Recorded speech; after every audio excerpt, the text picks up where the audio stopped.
Та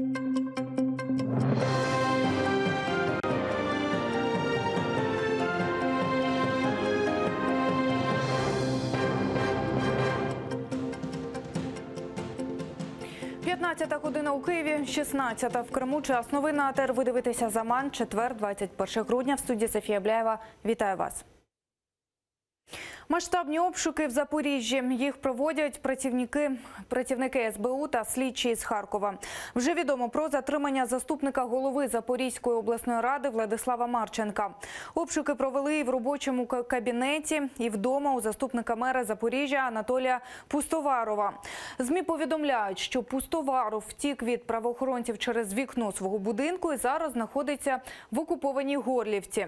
Крім цих топ-чиновників Запоріжжя, слідчі дії правоохоронці провели ще у низки посадовців та їхніх родичів. Загалом зранку відбулися слідчі дії за десятками адрес. Обшуки пов'язані з підозрами в причетності осіб до незаконної розтрати та привласнення міських бюджетних коштів та фінансування бойовиків на Донбасі.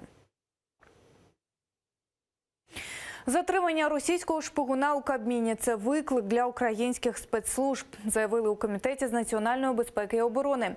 За словами Андрія Тетерука, якраз співробітників державних установ слід найретельніше перевіряти на можливість співпраці з іншими країнами. За версією українських спецслужб, працюючи в оточенні прем'єра Гройсмана, шпигун Єжов передавав країні-агресору інформацію щодо перемовин очільника уряду з високопосадовцями інших країн. Саме тому, на думку нардепів, слід посилити перевірку держслужбовців на законодавчому рівні. Безумовно, парламент буде уважно слідкувати за тим, як буде проводитись розслідування, і буде приймати відповідне політичне рішення щодо посилення перевірки тих чиновників, які мають доступ до державної таємниці, додаткової перевірки на наявність слабких факторів, таких як близькі родичі в Російській Федерації. Якщо людина працювала професійним інтегрованим шпигуном, якщо вона є кадровим працівником спеціальних служб, то, безумовно, на рівні перевірок виявляти таких осіб достатньо складно. Саме тому працюють органи контррозвідки, і вчора вони засвідчили, власне, свою ефективність. Напередодні СБУ на робочому місці затримала підозрюваного у шпигунстві. Їм виявився особистий перекладач прем'єр-міністра України. Відомо, що це Станіслав Єжов, заступник керівника служби протоколу і перекладач Володимира Гройсмана. Кадри, як Єжова виводять в наручниках з будівлі уряду, зафіксував канал «Прямий». Його журналісти випадково опинилися під будівлею Кабміну в половині 8-го вечора. Керівник департаменту контррозвідки, який супроводжував затриманого, повідомив журналістам. Слідчі задокументували, що чиновник за завданням російських кураторів збирав дані про урядові структури. Отримане передавав через канали електронного зв'язку. Чиновнику інкримінують державну зраду. Правоохоронці провели обшуки вдома та на роботі і вже оголосили про підозру. Колишній акціонер Приватбанку, бізнесмен Ігор Коломойський прокоментував рішення Високого суду Англії про всесвітній арешт його активів. Він заявив, що це тимчасовий арешт. Суд Англії декілька днів тому видав наказ про всесвітній арешт активів бізнесмена. Рішення ухвалено на основі доказів, які підтверджують незаконні операції, шляхом яких виведено з банку майже 2 мільярди гривень. Їх переведено на рахунки Коломойського. За допомогою цього судового розгляду Приватбанк збирається повернути понад 2,5 мільярди доларів.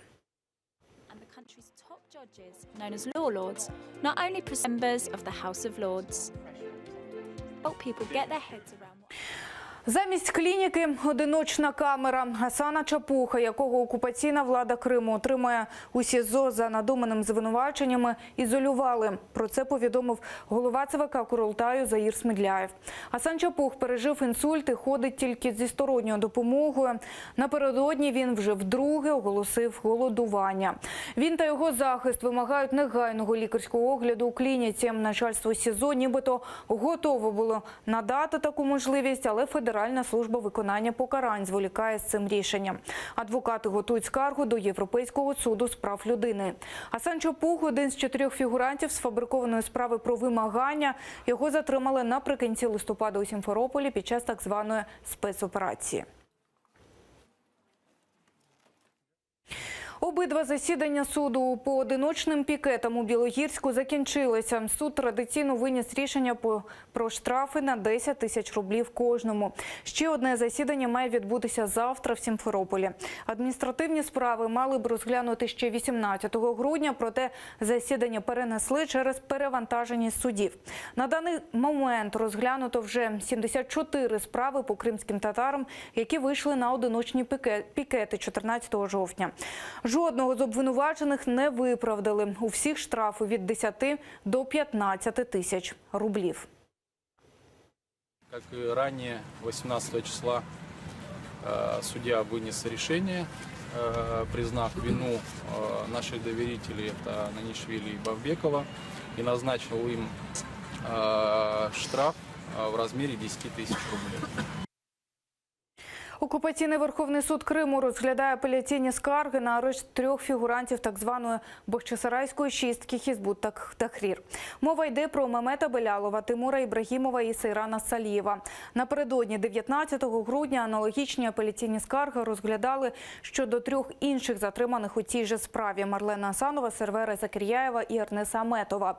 Їм не змінили запобіжний захід, справу відправили до суду першої інстанції. Сьогоднішнє ж засідання відбувається у закритому режимі. Бахчисарайську чистку по так званій справі Хізбут Тахрір затримали 11 жовтня. Їх звинувачують в участі в терористичній організації.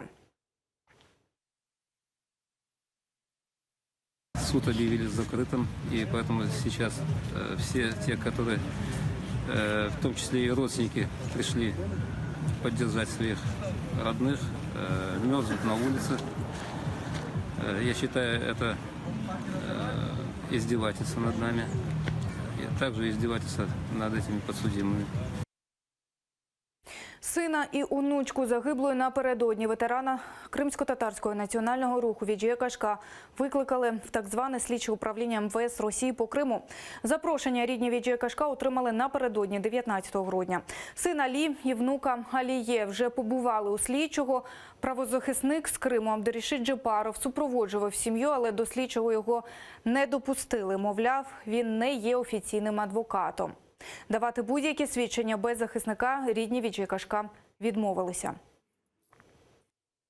Они не совсем были готовы к допросу, пояснили, что в самом деле они себя еще чувствуют не совсем хорошо, там недавно похоронили мать. Они, ссылаясь на 51-ю Конституцию РФ, в общем-то, ограничились в общении со следователем.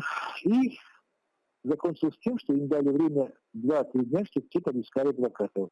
Спросили о том, как вообще появился в этой семье Юсуф Айтан, как это все было, эти все обстоятельства. Но опять же, ребята говорили как-то аккуратно, чтобы, по крайней мере, себе не навредить. Відомо, що допит рідних Кашка пов'язаний зі сфабрикованою справою про вимагання грошей. У цій справі 4 фігуранти – Асанчо Пуг, Бекір Дегерменджі, Руслан Трубач та Кязім Аметов. Наприкінці листопада чоловіки на прохання Віджія Кашка хотіли переконати громадянина Туреччини повернути гроші, які той вкрав у її онучки. Однак усіх їх окупаційні силовики затримали в кафе за нібито вимагання. Віджія Кашка після силового затримання стало зле. У жінки не витримало серце. Вона померла у кареті швидкої по дорозі в лікарню.